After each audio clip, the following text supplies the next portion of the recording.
Oh jamaah. Alhamdulillah. Mana semangatnya dari Bandung? Semangat. Yang di rumah juga. Masya Allah. Luar biasa masih di tema kita hari ini. Yang luar biasa juga. Apa kabar malaikat pencatat amalmu? Gimana baik. Bu? Baik. Ibu selalu jawab alhamdulillah saya. Baik, artinya baik ya.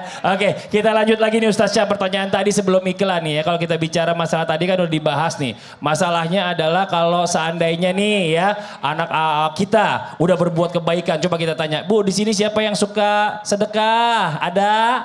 Insya Allah. Insya Allah. Yang suka sholat? Insya Allah. Yang suka puasa? Yang suka gibahin temennya? Insya Allah juga. Ada juga semua di sini lengkap pokoknya. Tapi apakah amalan-amalan yang udah kita kerjakan tadi itu tetap dihitung di mata malaikat atau dicatat atau bisa gugur begitu aja kata malaikat? Terhapus. Saya nggak mau catat, tadi dia habis gibahin gitu. Nah, mungkin bagaimana coba penjelasannya? Silakan Ustaz Syam. Tepuk tangan buat Ustaz Syam. Terima kasih Bang Fadli, Tabegur Kusat Mulana, Ustaz Lulung, para alim ulama yang dimuliakan Allah Subhanahu wa taala. Nabi SAW bertanya kepada para sahabat karena seringkali Nabi memberi pelajaran itu dengan cara bertanya. Jadi memberi hikmah dengan pertanyaan itu sangat luar biasa. Atadruna mal muflis, tahukah kalian siapa orang paling bangkrut? Kata sahabat, orang yang tidak punya dirham wala dinar, dia tidak punya harta benda. Kata Nabi, itu bangkrut dunia, tapi ada orang bangkrut di akhirat. Siapa bangkrut di akhirat? Dia datang dengan catatan sholatnya, dia datang dengan catatan puasanya, dia datang dengan catatan sedekahnya, tapi karena sering zalimin orang, maka catatan-catatan ini ditransfer kepada orang lain. Dari sini sudah dapat jawaban kita. Apakah amal baiknya tetap dicatat? Tetap dicatat. Tapi nanti di akhirat ditransfer saldonya. Subhanallah. Deposit amalnya banyak. Tapi tidak bisa dia pakai. Kenapa? Dibekukan rekening amalnya. Supaya nanti auto transfer kepada orang yang pernah dizaliminya. Maka dikatakan. Idza dana mautul abad qusima haluhu ala khamsah. Kalau seseorang wafat dicabut nyawanya. 5 dari dirinya akan dibagi kepada 5. Apa itu? 1. Ar-ruhu lil malakil maut. Rohnya akan dibagi kepada malakul maut. Jadi tidak ada roh gentayangan. Tidak usah takut bangun sholat tahajud. Roh kita itu sudah digenggam sama malakul maut. Kemudian yang kedua, al-malu lil waris. Tenang aja, kalau mati otomatis hartanya akan diambil oleh ahli waris. Kemudian apa lagi? Wal azmu litturab. Tulang belulangnya menjadi miliknya tanah yang akan menghimpit. Apalagi walahmu liddud. Kulitnya yang dia kasih skincare, krim malam, krim pagi, moisturizer, serum. Semuanya itu kulit yang dia rawat, daging dia rawat itu kalau sudah mati menjadi milik siapa? Liddud, cacing dan belatung. Sampaikan kepada yang sibuk merawat wajah tapi tidak merawat hati. Wajahmu hanya akan dimakan oleh cacing dan belatung. Makanya sibuk juga lah rawat hati. Yang terakhir inilah modalnya. Wal hasanatu lil khosum. Kalau sudah wafat, amal kebaikannya menjadi miliknya. Amal baik orang akan menjadi milik milik orang yang kau zolimi. Terlalu pede mengatakan amal baikku milikku, belum tentu. Ternyata dia banyak juga nyakitin orang. Ternyata banyak juga diantaranya dia zolimin orang. Banyak juga dia ngomongin orang, gibahin orang, fitnah orang, menjatuhkan orang, menghalangi rizki orang, menjelek-jelekkan orang lain. Subhanallah. Maka wal hasanatul khasum, kata ulama, wal hasanatul khasum, amal baiknya jangan kepedean kau bisa ambil sendiri, bisa jadi kau transfer kepada orang yang pernah kau zalimi, orang yang pernah kau sakiti. Makanya kalau kurang-kurang amal kita, mikir-mikir deh buat nyakitin orang. Yang banyak saja amalnya bisa diambil. Apalagi udah kurang amal, banyak nyakitin orang. Nah, gak usah sok kepedean, amal saya udah banyak. Jangan juga. Mau ngapain diambil sama orang sia-sia. Tiba-tiba udah pergi haji 5 kali. Halimah. Haji 5 kali. Tiba-tiba pas sampai di akhirat katanya gitu, hajinya nggak ada, diambil orang. Karena ngomongin orang. Makasih banyak Ustaz Syam. Tepuk tangan buat Ustaz Syam.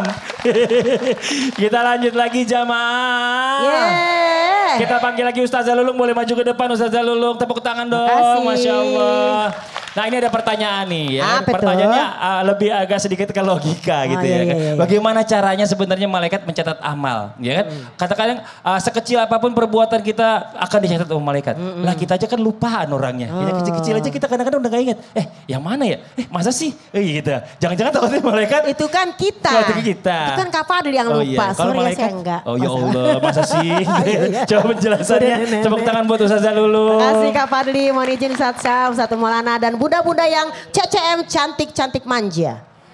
Serta ayahanda yang GGS ganteng-ganteng soleh. Alhamdulillah. Ayo kita semua semangat dulu ya, ikutin Umi. Sehat, sehat, sehat. Cantik, cantik, cantik. Berkah, berkah, berkah. Alhamdulillah. Ayo semuanya, 1, 2, 3. Sehat, sehat, sehat. Cantik, cantik, cantik. Berkah, berkah, berkah. Alhamdulillah. Ustazah.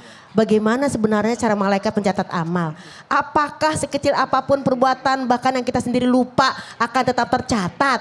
Ya iyalah, kan yang pelupa adalah kita. Allah tidak lupa, tidak ngantuk, tidak tidur. Malaikat juga taat kepada Allah. Ya kalau yang lupa ya kita, ya nggak jemaah?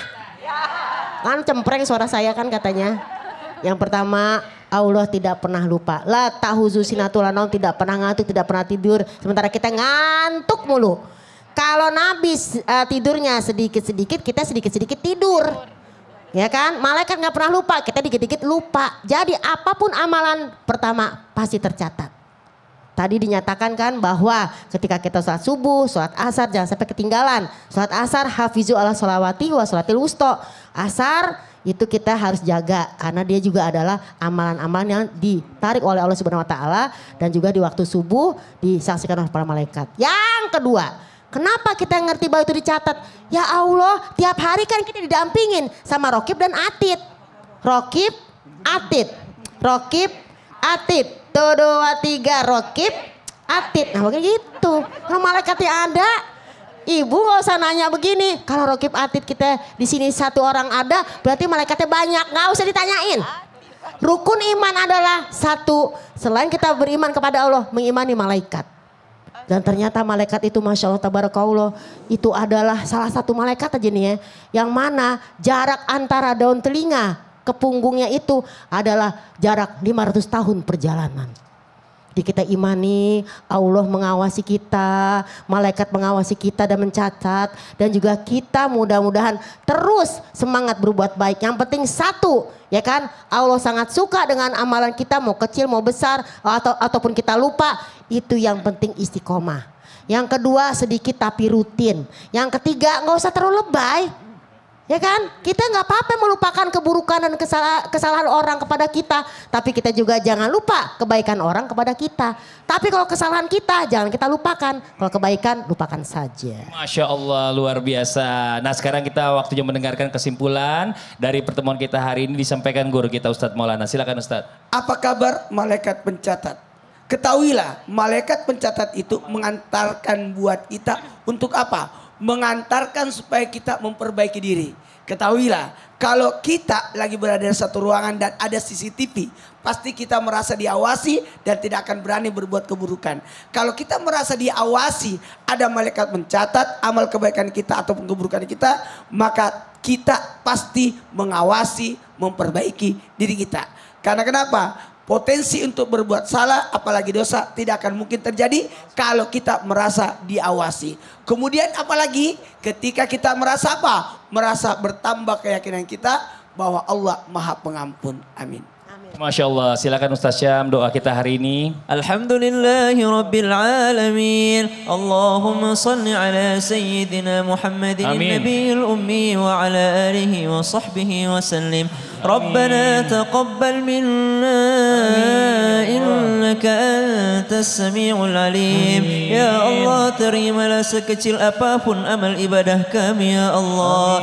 Terimalah sekecil apapun catatan kebaikan kami ya Allah. Wa tub alaina ya maulana Rabbana innaka antat tawwabur rahim. Dan Engkaulah yang maha menguasai ya Allah. Hapuskanlah keburukan kami, ampuni dosa-dosa kami ya Allah. Wa sallallahu ala sayyidina Muhammadin nabiyil ummi wa ala alihi wa sahbihi wa baraka wa sallam. Walhamdulillahi rabbil alamin. Amin amin ya rabbal alamin. Masya Allah, alhamdulillah, alhamdulillahi rabbil alamin. Demikianlah perjumpaan kita hari ini. Semoga apa yang disampaikan oleh guru-guru kita hari ini dijadikan ilmu yang bermanfaat untuk kita semuanya. Dan sekali lagi mohon maaf atas segala kekurangan. Wallahu muwaffiq ila aqwamit thoriq. Wassalamualaikum warahmatullahi wabarakatuh. Waalaikumsalam warahmatullahi wabarakatuh.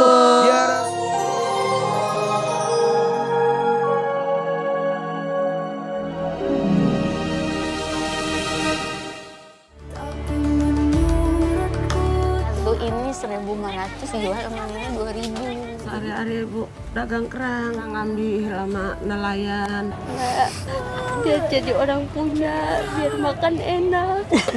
Bila banyak masalah hidupmu. Ini lipstiknya, coba yang nenek tahu gimana? Nenek mau nggak yang jauh lebih cantik daripada yang sekarang? Ibu pokoknya hari ini bakal jadi diva. Kan kalau makeup ini berapa Kak? 50 juta Ibu. Baru segitu Kak, rumahnya kagak saya ngontrak.